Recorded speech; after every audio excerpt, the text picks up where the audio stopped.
I think there's a lot of misconceptions about the homeless. I think a lot of people think that people are homeless by choice. On a cold night last winter, nearly 1,000 people in Aurora spent the night on a friend's sofa, in a motel, a shelter, or literally on the street. Most of them not by choice. They're part of the ever-changing population of homeless and those at risk. First, join our Dateline Aurora cameras on a mission like no other, under bridges and along the South Platte River.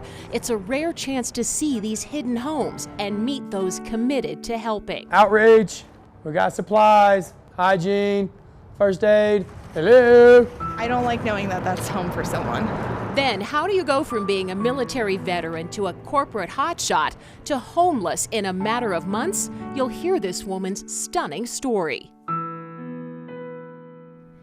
Hello, I'm your Dateline Aurora host, Wendy Brockman. Thank you for joining us. We're here with a real look at homelessness, who's on the brink and who's helping. It'll change the way you see that person with a sign on the street corner. Dateline Aurora starts now.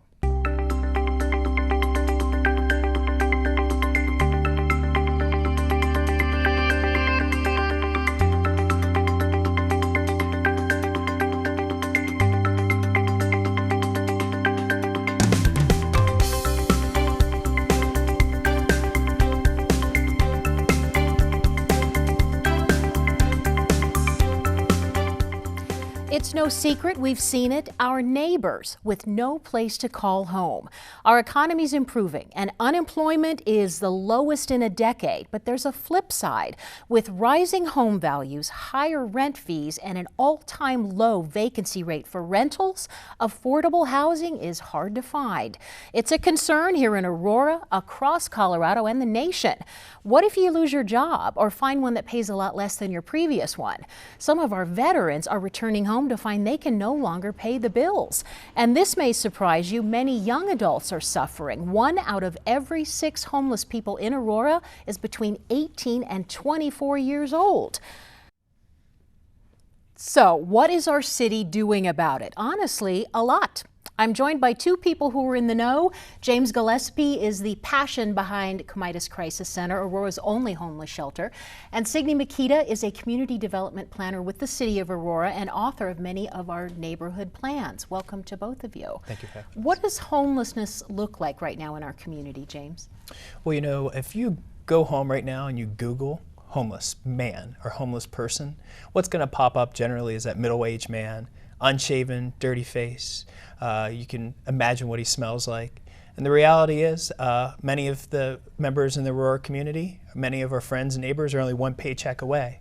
So at Comitas Crisis Center, we currently serve mostly single women with multiple children, and we also have a lot of homeless youth in our area as well. Signe, we've heard this is a funded priority with Mayor Hogan and the City Council. How is the city responding? Well, the city is responding by making it one of its top dozen priorities. And we have put in not only federal resources, federal funds to help shelters, but we're also putting financially and staff into it as well. We're looking at addressing unsheltered people by sending our police in a van during cold weather nights to bring people in from the cold. We're working closely with Comitas to increase their sheltering capacity. We're also looking to rapidly rehouse families and prevent homelessness. And then in the long run, we're looking to increase affordable housing opportunities. It's a lot to tackle, isn't it? Mm-hmm. Our Dateline producer, Jenny Castor, had a unique opportunity to join the Comitas 180 Street Outreach team on a weekly check of the common hangouts for homeless youth in the metro area. You won't believe where they go and what they see. The day begins. It's a Thursday, and Jay Reynolds, Caitlin Arce, and Kashmir Wilkins Coleman are loading up the van. Super duper amount of hygiene kits. My backpack has hats, gloves, lots of socks. We call socks white gold on the street. Sleeping bag just in case we run across somebody that really needs a sleeping bag. Dateline Aurora cameras are going too. Let's go ahead and load up and hit the streets. We have very unusual jobs. We go places normal people wouldn't go. That's because they're checking out hidden homeless youth hangouts. We'll go to one of our spots that has a higher volume First stop, Washington Street near I-70. The bridges along metro area highways are common hangouts for homeless camps. I think there's a lot of misconceptions about the homeless. And we see the kids that had no idea that this is going to be their life and are completely unprepared. Hey, how you doing today? Here's a water. Did you want a snack? Outreach. We got supplies, hygiene, first aid. Hello. You'll say it like 5 times and then someone finally warms up or says, you know what, I do need something. And they'll come out and you're like, oh, hey. Street outreach. No stone unturned.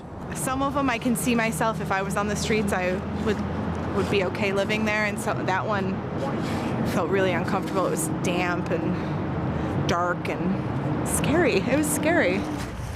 This trio is part of the Comitas Crisis Center here in Aurora. They lead the 180 Street outreach team, bringing resources to the streets, So obviously someone was there at one point. where homeless and runaway youth often need it most. People don't realize how huge our population of youth who are homeless are. There's well over 1,000, and that's just what we could count. So I'll leave this. It's a powerful way to make direct contact with anyone living on the streets. If we kept traveling for about a quarter mile along this path right here, there's camps back there. Anybody back here? We've got some supplies. I'm Jay. Yeah, nice to meet you guys. Yeah. Here you go. You guys are feeling like you need to get in the shelter. We don't turn anybody away. Everybody and anybody's welcome to come get shelter. For some, it is just the caring gesture they need to get life back on track and seek resources. Our mission is mainly to get the resources into the right hands.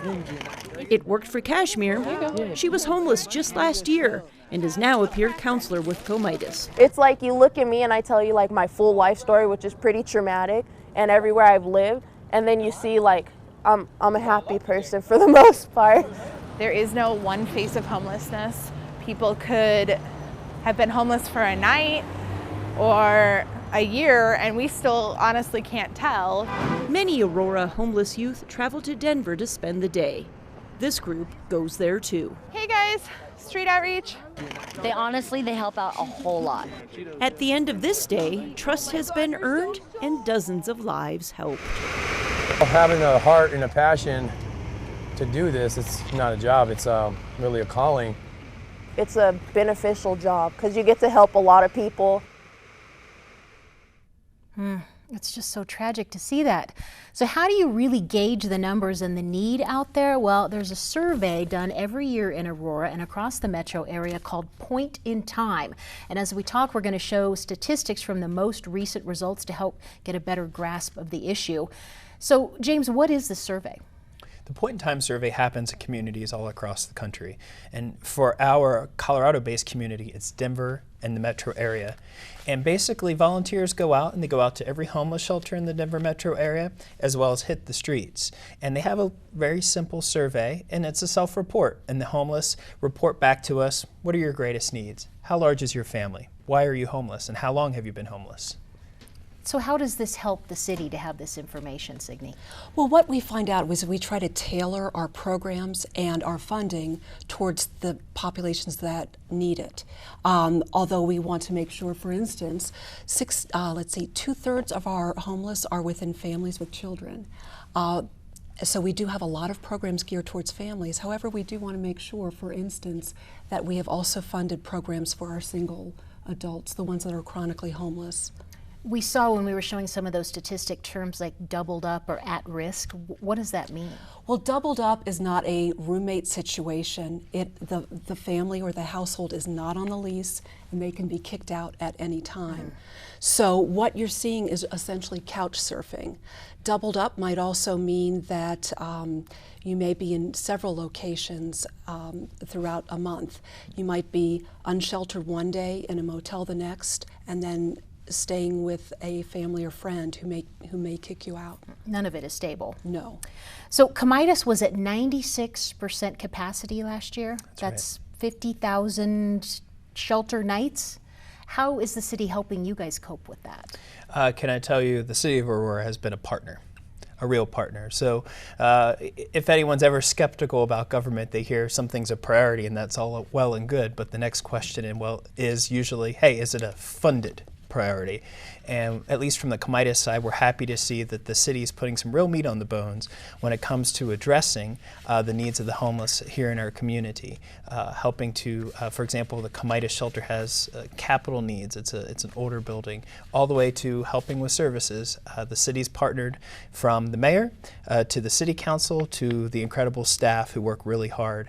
And they address homelessness not because they're told by elected officials that they're addressing homelessness. They're addressing it because they actually believe in their community, they care for their neighbors, and you see passion in the city staff that is goes well beyond the status quo.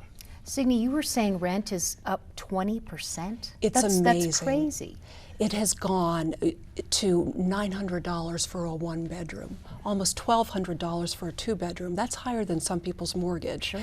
We have seen vacancy rates because Aurora has some of the more affordable housing in the metro area is actually the lowest. It was at 0% this quarter. We've had families going and looking at 140, 150 units and won't find landlords that will take them. So even if they have a job, they can't find anything, so they're either forced to double up, sometimes live in motels. Motels can be at, we've heard people spending $1,500 a month on a one bedroom, not even a one bedroom, on essentially a studio with no kitchen facilities. Some people are paying more for a motel room than they are for a 2-3 bedroom apartment. So how can the city address that immediately and then say 5 years down the road? Okay, so as we are looking at the unsheltered, we are looking at sending out a van to find those unsheltered with our police department and our partners. We're looking at increasing our sheltering capacity. We've helped Comitas go from 100 to 140 beds, but that still isn't enough. It's not enough. It isn't. So we're also looking, there are no vacant units out there. So we're looking at potentially group homes. We're also working for long-term solutions to build more units. And James and myself and other partners have worked with the governor's office to build more permanent supportive housing with the toolkit. All right. We are going to take a quick break, and when we come back, two powerful stories from female veterans. One who lost it all in the recession, and the other receives an award at the White House thanks to the work she's done here. We'll be right back.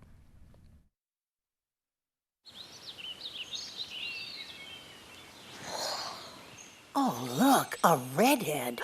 Staring contest.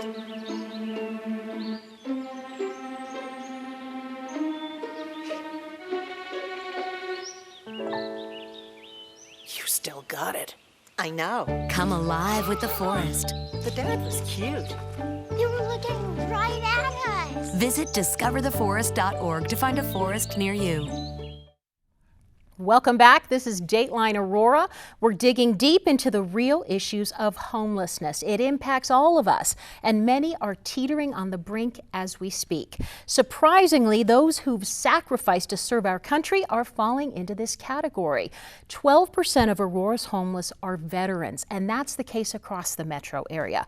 We are joined by two veterans. Leanne Wheeler is a U.S. Air Force Desert Storm veteran, and Dana Niemela is a U.S. Navy vet. You are manager of veteran services for the city of Denver and just earned the prestigious White House Champion of Change Award. Thank you, ladies, both for your service to this country, first of all.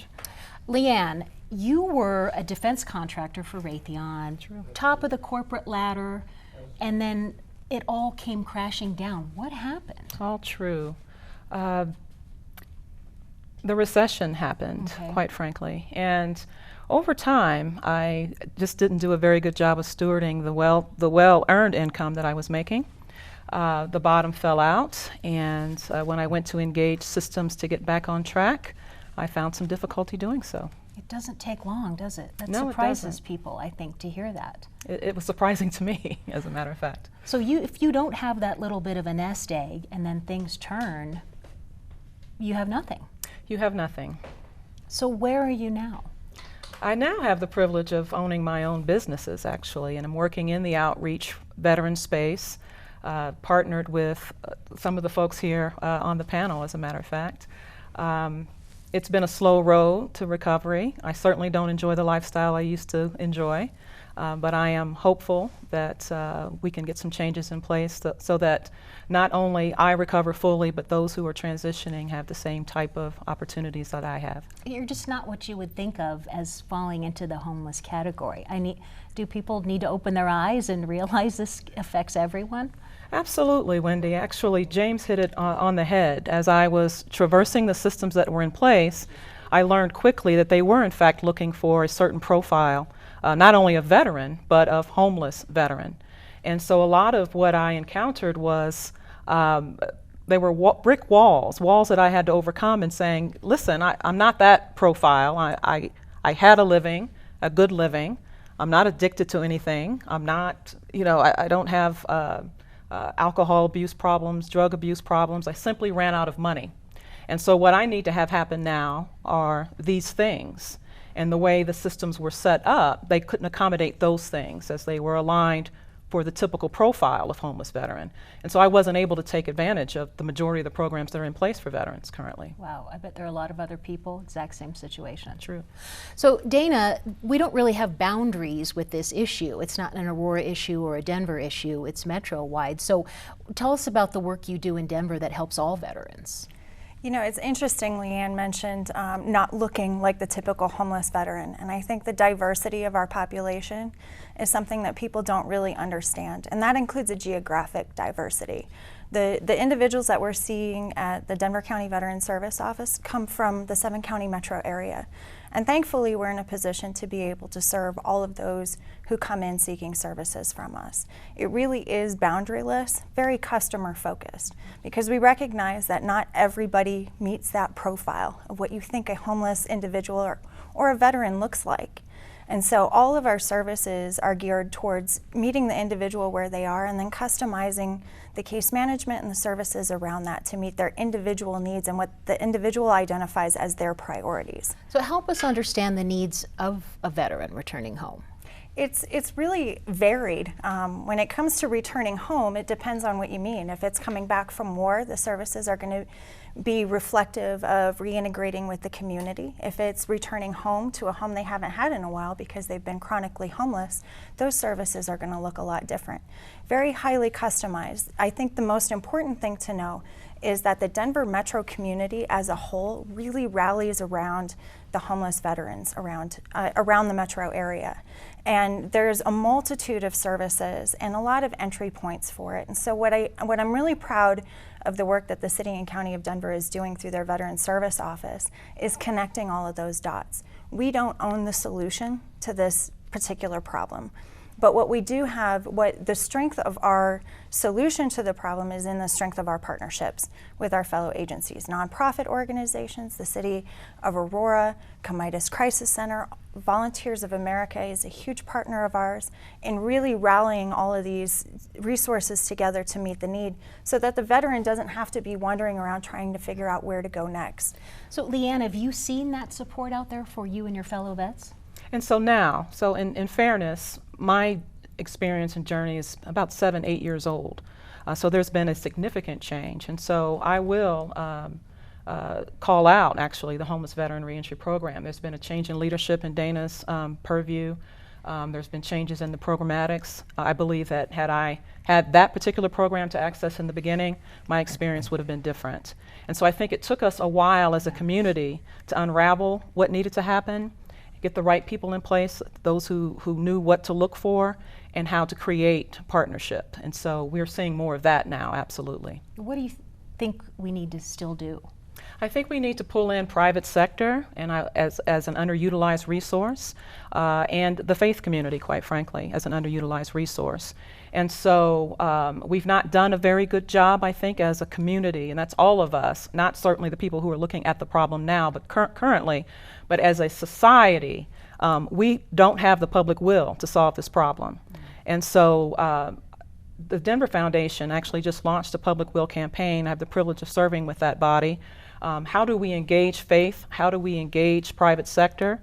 One community at a time until we are in fact all with a public will to solve the problem. And so I believe those are the two facets that are missing is faith and private business. James, how does Comitas Crisis Center help women and families? Well, we're a grant and per diem partner with the VA. So what that means is if you're homeless and you've been discharged in any way except dishonorably discharged, we can bring in the female veteran who we prefer, the spouse and all of their children, and we'll give them a room with a bathroom for free for 2 entire years. That said, it's difficult because the per diem only pays for the occupancy and cost of the veteran alone, but doesn't cover, for example, the veteran's dependent children who are growing out of their clothes in that 2-year time. And we're really asking that government step up and take a look at maybe a subsidy for those dependent children of that homeless female veteran to help her along in her journey, but also keep the kids' lives normalized as they're in school as well. We're hearing so many problems with affordable housing just contributing to the problem. The city sees the need for veterans to have affordable housing as well, don't they, Signe? That's right, we do. Part of the governor's toolkit that James and I took part in, we are looking to build permanent supportive housing, and we are looking to give a preference for veteran families in one of our projects that we're doing. We're also taking a look at whether we can do some group homes. For instance, our Aurora Mental Health Center has a group home for veterans, and we're constantly looking for more, they're constantly looking for more real estate opportunities. However, unfortunately, they're getting bid out by investors on some of these homes. So we are trying to tackle it. It's just the market and the growth that's happening here has made it, in some cases, slow. But we're persevering, and we're going to try and get a pipeline, a systematic pipeline where we can get affordable housing, hopefully about 100 units built per year. It's difficult because you were saying renters have the option of turning away whoever they want. They can pick from a choice of applicants, and someone who's been homeless or may have a criminal history, you know, oh, I'm not going to pick them, I'm going to go with the med student. That's right. We're seeing anyone that's had an eviction on their record is going to have just a barrier for probably the rest of their life. Anyone with a conviction, anyone that's had substance abuse issues might, and anything that's going to show up on their credit history, those are going to be barriers that family or that household has to face. So in this very selective market, what we're trying to do is we're doing a landlord recruitment campaign with the Metro Denver Homeless Initiative. We're going to be partnering with them. We're also looking to build more housing, because if we ourselves can have partners that are the landlord, that accept the clients as they are, that provide support. We've partnered with Comitas on one of our projects, and they'll actually be bringing in supportive services as well as mental health services to our clients in these residences, so that they will be self-sufficient and they won't relapse, and the issues that landlords have really shouldn't be a problem. Dana, tell us about your White House Award. Actually, the White House Award centers around the types of partnerships that we build in the City and County of Denver through our Veteran Services Program. That was what the recognition was for. I think in the work that we've done, we've recognized that the problem of homelessness is a very complicated problem and requires very comprehensive solutions. And no single agency can be the defining answer to that problem. So we really need to rally the resources and make use of the benefits of the VA where applicable, our community resource partners in Volunteers of America and Comitas, and really bring those together. And that's what we do in our Veteran Services Program with the City and County of Denver, is making sure that we're making effective use of all of those to connect individuals to the behavioral health resources that they need, so that they're able to get primary care, to make sure that they're seeing a doctor if they have medical issues, which is a significant barrier to reintegration for homeless individuals, and that they're able to access livable wages. Every person who has worn the uniform is entitled to a livable wage and to be able to earn the right to a roof over their head. And it's from that foundation of self-sufficiency that we operate and we build those partnerships. James, a final question. I think a lot of us wonder this. When we see that person holding up the sign, what do we do? Do we give them money? It's a tough question, right? Because you want to feel good. You want to give that person $1 and drive away and go, I made a difference. But if you really take a look at the Metro Denver Homeless Initiative Point in Time survey, you'll see that about 50% or so of the homeless have reported back to us that we really do need substance abuse and mental health services. We're not trying to stigmatize that group, but we're also really wanting to empower, right, and not enable. So what that means is if you give $1 to somebody, I would say 50% of the time you're going to get it right. And I would encourage you to look at their signs. If they're asking for money for food, give them food. If they're asking for money for clothes, give them clothes. If they need a job, employ them. Figure it out and meet those needs. But at the end of the day, homeless providers, we know what we call the frequent flyers. We also know the folks that are disenfranchising the community from caring about homelessness because, they're going to pack up their wheelchair and throw it in the back of the Mercedes and head off to Florida on your dime. So we want to be pragmatic and compassionate. So I would encourage the public to really think about addressing the true need and taking a more thoughtful look at what they're doing a little longer than in the time of a red light. At Signe, there are other ways to make a donation. There sure are. The city, we have partnered with a number of agencies in Aurora: Comitas Crisis Center, Colfax Community Network, Aurora Mental Health, Arapahoe House. We have a list of 25 to 30 agencies that in some way directly or indirectly help provide homeless and at-risk services. So just as we financially are contributing, we do hope individuals can do that as well. Because it can't just be the government sector taking part, it has to be community taking part. Leanne, when you see those people out there with the signs, what do you do?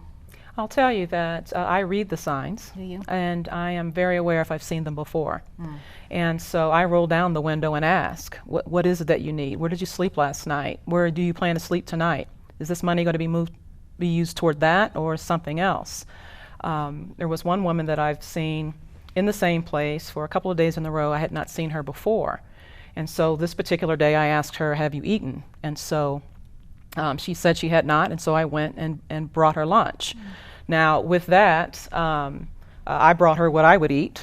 I think that where we're losing it as a society and public will is what we need, they need. And I would do for them what I would do for myself. And so that's the way I approached it. She thanked me for it, and she was out there again. But she remembered me. And so the veterans that I see, I ensure that they've been registered with the VA.